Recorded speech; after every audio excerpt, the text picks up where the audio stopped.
The morning sun filtered through the half-drawn blinds, casting pale stripes of gold across Daniel Harper's kitchen floor. The air was thick with the smell of black coffee and burnt toast, one of those small rituals that Daniel clung to since his divorce last year. Outside, the neatly mowed lawns of Willow Creek subdivision shimmered with dew, and the robotic hum of a neighbor's lawnmower broke the silence, like a buzzsaw. Willow Creek was the kind of place where people waved at each other from driveways but rarely ventured past polite conversation. It was quiet, too quiet at times, Daniel often thought. He had moved here 8 months ago, hoping for a fresh start. A clean slate. Something calm after the chaos. Daniel, a 38-year-old freelance graphic designer, lived alone in a modest single-story house at the edge of the cul-de-sac. His workspace was a cluttered home office, filled with sketchpads, dual monitors, and crumpled post-it notes. On the surface, his life had settled into a quiet rhythm. But there was always something about this neighborhood that made his skin crawl just a little. He glanced through the window and saw Karen Whitmore, his next-door neighbor, watering her rose bushes with practiced precision. Late 40s, silver blonde hair always in a tight bun, Karen was the unofficial head of the Willow Creek Watch Committee. Her eyes, cold and calculating, scanned everything. Her smile never quite reached her eyes. She turned slightly and caught Daniel watching. Her watering can paused midair. A tight smile. Daniel nodded. She turned away. He sighed. A notification dinged on his phone. Package delivered. Front door. Timestamp. 7:41 a.m. He opened the door to find nothing. No package. No box. Just the empty mat. Maybe a neighbor grabbed it for safekeeping, he thought. It had happened once before, though he couldn't remember who returned it. The day continued in a slow crawl. He worked on a client's rebranding logo while sipping reheated coffee. Occasionally, he glanced outside. Kids rode bikes in loops. A Labrador barked somewhere near Elm Drive. At 2:17 p.m., he heard a knock. He opened the door to find Mark Lively, another neighbor, a middle-aged veteran with a resting scowl and a dog that never shut up. "Hey," Mark grunted. "Hey, man. What's up?" Mark didn't respond right away. He reached into his jacket pocket and pulled out something wrapped in brown paper. It was the book Daniel had ordered last week, Digital Shadows, The Evolution of Design. Daniel's brows furrowed. "Where'd you find this?" he asked. Mark shrugged. "Karen said she saw it tossed in your trash bin this morning." "My trash bin?" Mark nodded, his tone careful. "Just figured you'd want it back. Thought it was weird, that's all." Daniel stood still, blinking. "I didn't throw it away. I didn't even get it yet." Mark simply nodded again, then turned and walked off like he had done his duty. The dog barked twice from the porch as he left. Daniel shut the door slowly. He walked out back to check the trash bins. Sure enough, the book was slightly wet, crumpled at the corners, buried under some mailers and a banana peel. Who would do that? He looked toward Karen's yard. She wasn't watering anymore. She was standing still, watching him from her kitchen window, arms folded, unmoving. Daniel quickly stepped back inside. Something was off. That evening, Daniel sat on the porch with a beer and watched the neighborhood shift into its nighttime routine. Porch lights flicked on. Garage doors lowered. Conversations faded into whispers behind closed curtains. A teenage boy, Aiden, from 2 houses down, skated past, hoodie up, earbuds in. He looked up at Daniel briefly, nodded, and kept rolling. Nothing unusual, yet the hair on the back of Daniel's neck stood up. He went inside and locked the doors. At around 11 p.m., as he prepared to sleep, he realized something. His wallet, always kept in the bowl by the front door, wasn't there. He checked the kitchen counter. Nothing. He tore apart the cushions, checked his pants from earlier that day. Still nothing. Panic set in. He hadn't left the house all day.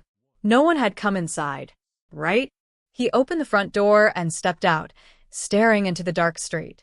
A curtain shifted across the street. Watching. His phone buzzed again. Another notification from the door cam app. Motion detected. Front door.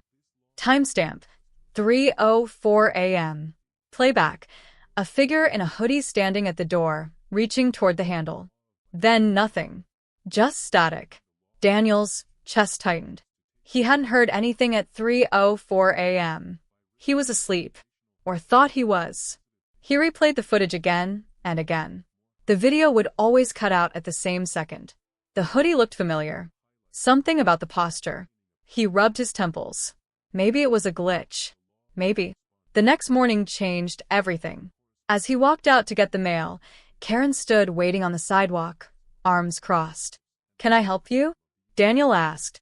Her lips tightened. "I didn't want to do this, Daniel, but I've spoken to the HOA. And the police." "What?" "My diamond bracelet," she said. "It's gone. Disappeared. And I have reason to believe you took it." Daniel stood frozen on his porch, the morning sun burning against his skin despite the chill crawling through his veins. "You what?"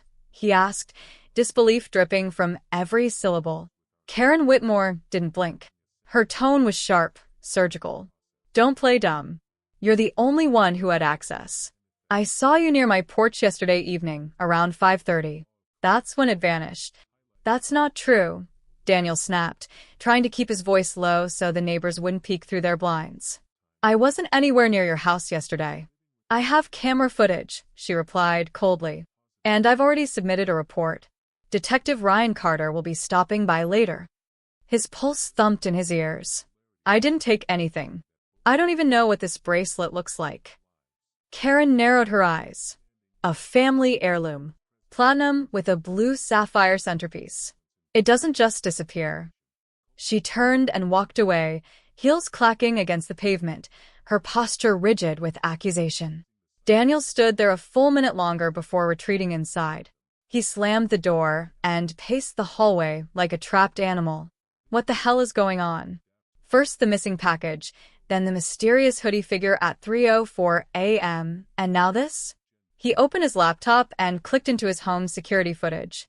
He scrolled to 5:30 p.m. from the day before, Karen's alleged theft window. There he was.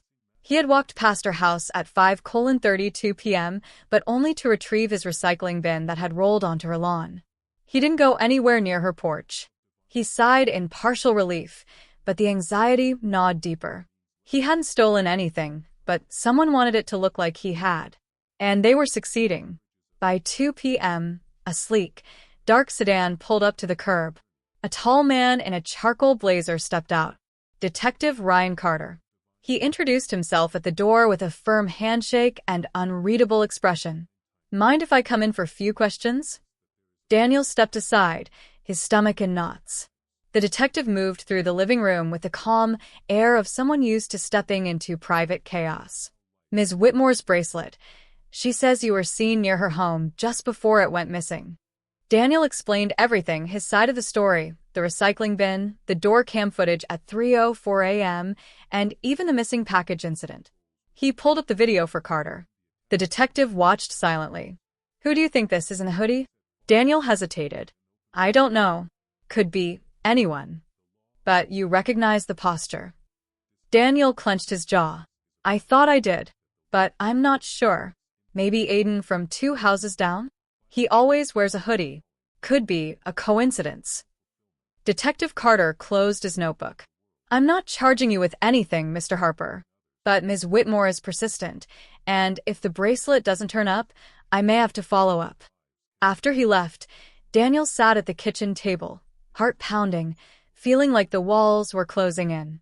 A neighbor had accused him of theft, and the police were watching him. And he wasn't even sure he was innocent anymore. That night, sleep evaded him. Shadows twisted on the walls. Every creak of the house felt like footsteps. At 1:46 a.m., he thought he heard a soft knock at the back door, but when he checked, no one was there. Then, at 3 a.m., he checked his phone. Motion detected. Living room. Timestamp. 2:57 a.m. He blinked. Living room? He hadn't walked through there since dinner. He opened the clip. The footage showed the room empty, just the couch, the shelf, the lamp. Nothing moved, but the air felt different. Heavy, like someone had been there and left no trace. He replayed it twice. Nothing. Then he noticed it on the shelf next to the vase. A faint shimmer. Something round. He zoomed in. Couldn't be. Could it? It was a bracelet. Platinum with a blue sapphire. Daniel jumped up and ran to the shelf. Nothing. The bracelet was gone. Or maybe it had never been there? Had someone planted it and taken it again? His head spun. He barely slept. The next morning, he found an envelope in his mailbox. No stamp. No handwriting. Inside was a single note. You're being watched. Don't trust your eyes. Daniel dropped the note. Hands trembling. He looked around. Every house seemed normal. Kids waited for the school bus. An old man jogged by with his golden retriever. Nothing screamed danger. But now every face seemed suspicious. He tried to confront Karen later that day. She was outside, trimming her hedges. Karen, I didn't take your bracelet. But something weird is going on. Someone's trying to set me up. She turned, gloves dripping with hedge clippings.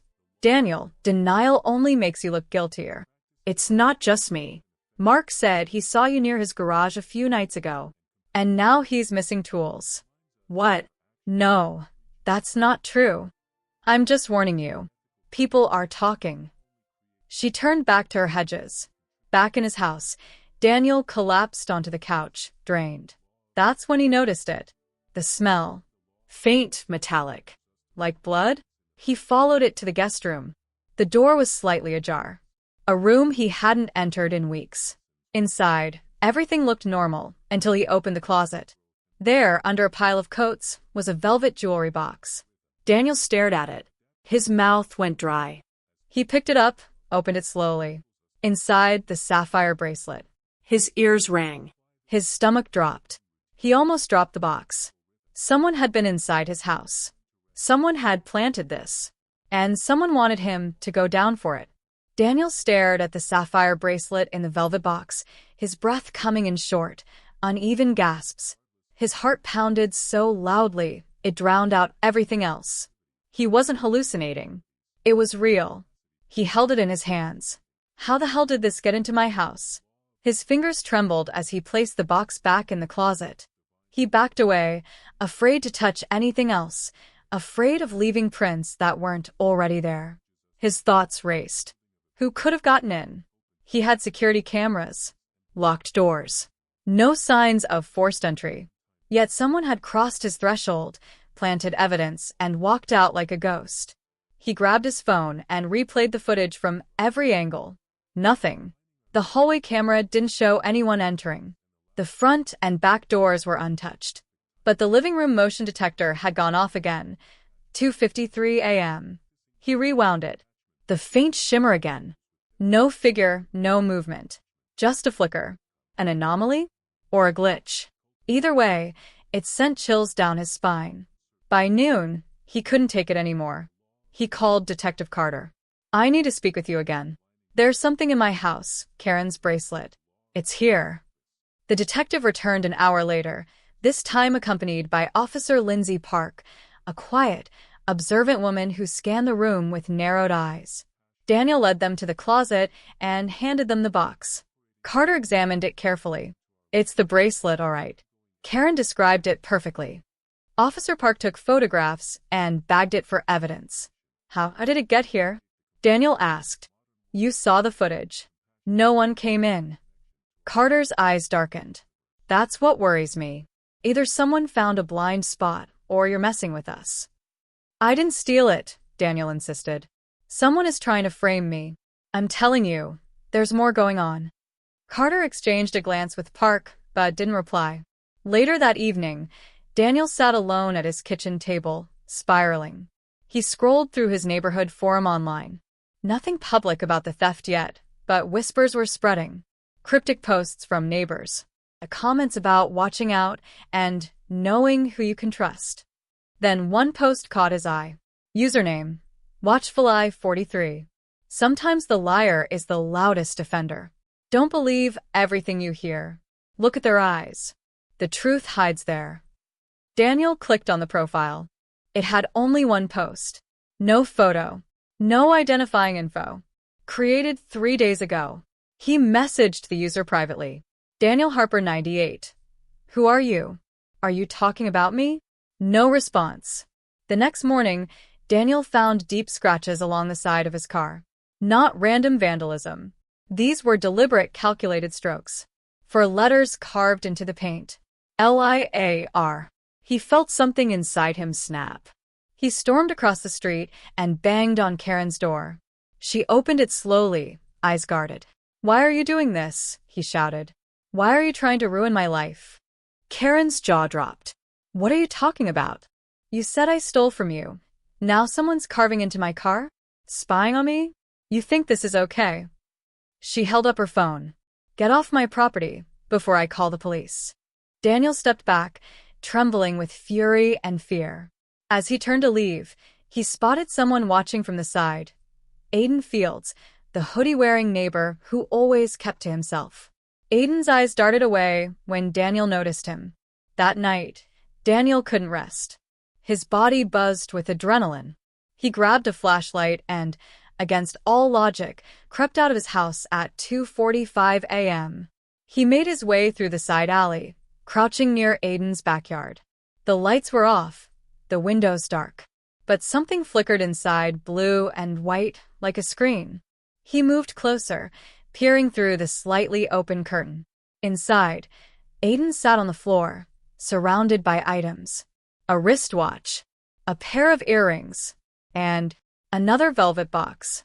Daniel's breath caught. He fumbled for his phone and snapped a picture. But the flash accidentally triggered. Inside, Aiden jerked his head up. Daniel ducked and ran. The next morning, a knock rattled Daniel's door. It wasn't the police this time. It was Aiden. His hoodie was down, revealing tousled brown hair and sharp, tense features. "Were you outside my house last night?" he asked flatly. Daniel hesitated. "What were you doing with a bunch of stolen items in your living room?" Aiden didn't blink. "I don't know what you're talking about. I have a photo. Then you should show it to the police. And when they find out you were snooping around private property in the middle of the night, let's see who they believe." Daniel shut the door. But he knew he had something now. A lead. He called Carter again, sent the photo. An hour later, the detective called back. "This changes things," Carter said. "But it's still not enough. We need hard evidence. No one's pressing charges yet, but I'd advise you to be careful." Daniel hung up and leaned against the wall, breath ragged. He wasn't crazy. He wasn't alone in this. But now the danger was real. Aiden had seen him. Someone was watching his cameras. Karen had turned the neighborhood against him. And somehow, that bracelet, proof of a crime, had made its way into his home. Daniel had two choices: wait and be swallowed by paranoia, or fight back.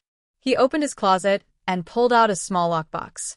Inside was his old Canon camera with night vision capability. He set it up facing the hallway. Tonight, he'd stay awake. Tonight, he'd catch whoever was haunting his life. As the clock struck midnight, he sat by the living room window, eyes burning from exhaustion, fists clenched tight. Then, the creak. The floorboard in the hall. He turned.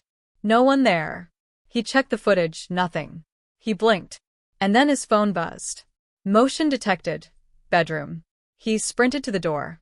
Fling it open. No one. But the velvet box was gone. Daniel stood frozen in the doorway of his bedroom, staring at the empty shelf where the bracelet box had been just minutes ago. His blood ran cold. His breathing turned shallow. He had been watching. Awake. Alert. And yet someone or something had gotten past him again. His camera showed nothing. No door opening. No shadow. Just a skip in the footage. A flicker of static like before. Like something deliberately tampering with time. Daniel backed away slowly. His phone buzzed again. Unknown number. "You're not as smart as you think you are, Daniel." His fingers shook as he tapped back. "Daniel, who are you? What do you want from me?" No reply. His heart slammed in his chest as he scrolled back through previous footage, but every clip from the past hour had glitches. Blanks. Obvious tampering. Then something in the footage caught his eye. A flash of movement, barely visible, in the hallway corner. A shadow, then a reflection in the mirror. Daniel zoomed in frame by frame. There. A figure. Male. Hoodie. Aiden. And in the next frame, nothing. He'd had enough. Daniel grabbed the printout of the still frame and drove straight to the precinct. He burst into Carter's office without knocking. "I have proof this time," he said breathlessly, laying the photo down. Carter looked at it for a long time, then nodded slowly. "That's Aiden Fields. You said you needed hard evidence. That's him inside my house." Carter pursed his lips. "We've had our eye on Aiden before. Petty theft. Suspicion of breaking and entering, but nothing ever stuck." "He's escalating," Daniel insisted. "He's framing me." Carter stood. "Let's go pay him a visit." They arrived at Aiden's home an hour later with a warrant in hand. The officers entered first, guns drawn. Daniel waited on the sidewalk, heart thudding. 10 minutes later, Officer Parks stepped out, looking pale. They had found an entire collection of stolen goods inside Aiden's basement, items that matched reports from other neighbors over the past 3 months. Necklaces, jewelry boxes, designer handbags, Karen's bracelet, and files. Dozens of manila folders, each with a neighbor's name. Daniel's was on top. Inside, surveillance photos of him, notes about his routines, his deliveries, what time he left for work, who visited, even copies of his emails and texts. Daniel felt like throwing up. "He was watching me for months," he said to Carter. "Yes." Carter nodded grimly. "But here's where it gets worse." They brought out a laptop from Aiden's desk. Officer Park scrolled through files while Daniel and Carter hovered. Inside were folders named after residents, audio recordings, clipped video surveillance footage, spliced scenes of arguments and private moments, all used to make people look guilty, suspicious, or unstable. Digital manipulation. And a folder titled, Karen_script. Daniel's mouth went dry. Inside was a series of emails, drafted but never sent, between Aiden and an anonymous address. Plans to provoke Karen. Instructions on how to push her toward accusing Daniel. A script for her to follow. "I don't think Karen knew the full story," Carter muttered, eyebrows furrowed. "She was a pawn." They arrested Aiden on multiple charges, but he said nothing the entire time. No resistance. No denial. Just silence and a faint, unsettling smile. Back at the station, Carter turned to Daniel. "You were right. And now we know how deep it went." Daniel sighed, but he didn't feel victorious. He felt sick. Later that night, Carter personally drove Daniel home. "You might want to lie low. Aiden's not the only one. These kinds of people, they sometimes work in patterns." Daniel blinked. "What do you mean?" "We're looking into a larger network, online forums where these things are planned. Obsession-based harassment. It's more common than you think." As Carter drove away, Daniel walked up his porch steps, pausing to look at the quiet street. Everything looked the same, but nothing felt the same. He entered his house cautiously, checked every room, locked every door. He was finally cleared of suspicion. Karen had issued a public apology, in tears, devastated that she had been manipulated. But Daniel couldn't sleep. The next night, his phone buzzed again. Unknown number. Aiden was sloppy. "We won't be." Daniel dropped the phone. Outside, the street lights flickered. And in the reflection of the window, just for a second, he saw movement. A shadow. Watching. For days, Daniel barely left the house. The relief of being cleared of theft evaporated quickly, replaced by a crawling sensation on his skin. He couldn't relax. Couldn't eat. Couldn't stop checking over his shoulder. The nights were worse. Every creak in the floorboards, every gust of wind outside made him flinch. He stopped using the bedroom, opting instead to sleep on the couch where he could see the front door. With the lights on, the authorities had confirmed that Aiden was working alone. Officially. But Carter's warning echoed in his head. "We won't be." That one message had undone any sense of safety. Daniel tried to put the pieces together. Who else had access to his information? His life had been cracked open, emails read, photos stolen, even manipulated footage uploaded to fake social media accounts that had been anonymously reported by someone else. Somewhere, someone had been watching it all unfold like a live drama. His mind spiraled with possibilities. He considered moving, starting over somewhere else. But the thought of uprooting himself after everything felt like letting them win. Instead, he fortified his home, new locks, new cameras, new firewalls. He stopped talking to neighbors altogether. Even those who had apologized still looked at him with lingering uncertainty. Karen had come by once, wringing her hands and crying. "I didn't know, Daniel," she said. "He told me things. Showed me things that made you look so guilty." Daniel had just nodded, unable to say the truth that was building in his chest. "You wanted to believe I was the villain, because it was easier than looking deeper." Now, as spring turned into summer, the house stood quiet. Daniel poured himself a cup of coffee and sat by the window. He had rewatched the footage of Aiden's arrest several times, each time studying the stillness in Aiden's eyes. Not fear, not regret, just calculation. Aiden had never been alone. Daniel was sure of it. A few days later, Daniel received an envelope in the mail. No return address. Inside was a photograph, printed on thick, glossy paper. It showed him standing at his mailbox. "Taken yesterday." He dropped it. Beneath it, a sticky note with a single sentence. "We're still listening." His vision blurred. Anger, fear, and exhaustion boiled over. He stormed into his office and started deleting everything: social media, cloud backups, old contacts, anything that could trace him. His digital life had been a window into his world. Now he was closing it for good. That night, as he sat in silence, a memory flashed in his mind. One of the early nights when Karen accused him. The moment when everyone turned away. The casual way people accepted the accusation without asking questions. How quickly trust evaporates. That was the true horror. It wasn't just the invasion of privacy. It was the speed at which your life could be redefined by strangers. He opened a journal and started writing. "They want fear. They want silence. But I will document everything." Day by day, he wrote down every strange detail. Every car parked too long. Every glitch in the camera feed. Every call from an unknown number. He printed hard copies. He mailed some to Carter. He backed them up offline. He would not be a passive victim anymore. Then one day, weeks later, a message arrived in his mailbox. Not typed. Handwritten. "We were testing you. You passed. Welcome to the next level." There was no return address, no signature. Just coordinates. Daniel stared at the note for a long time. His fingers trembled slightly, not from fear, but from a strange, creeping resolve. This wasn't over. It might never be. But maybe, just maybe, he could turn the game around. He packed a bag, took only what was essential, set his house alarm, shut off his phone, and for the first time in months, he stepped outside not in fear, but with a purpose. Carter sat at his desk flipping through a thick envelope of printed reports. Photos, maps, names.